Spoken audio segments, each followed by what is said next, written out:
What are the items that you need in order to get your home loan processed and closed smoothly and on time? Those are the things that I'm going to answer for you today. This is Erica Naglin with loansbyerica.com. The first thing that you're going to need is 30 days of pay stubs so we can verify your income. We're also going to need W-2s and tax returns for 2 years. And keep in mind that we will verify those tax returns with those on file with the IRS.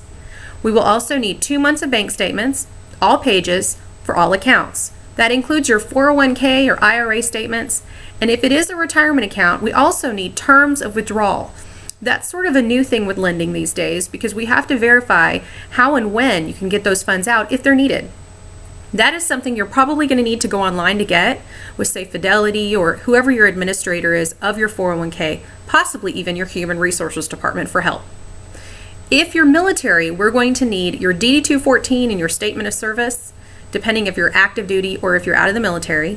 And if you're a disabled veteran, we're going to need your statement that shows your percentage of your disability so that we can get that funding fee waived. If you're divorced, we'll need your divorce decree, or if you just have children and you have a child support agreement, we'll need that as well.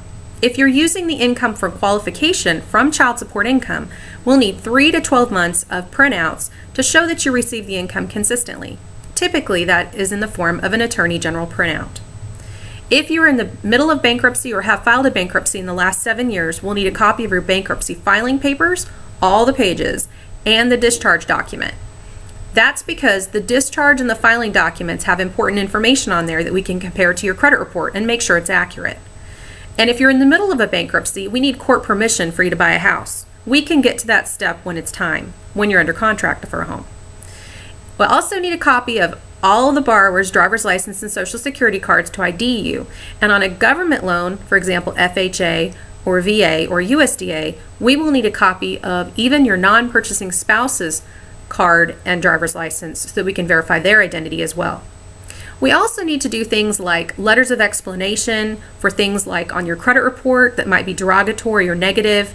We also need to explain any address discrepancies between, say, your driver's license and your pay stubs or your W-2s.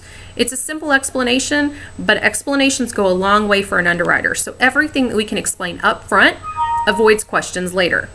We'd like to do all of our homework up front to avoid those issues later on and, of course, make the process as stress-free as possible.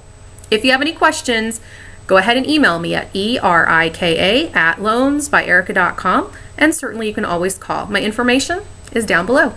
Thanks so much, and I look forward to working with you.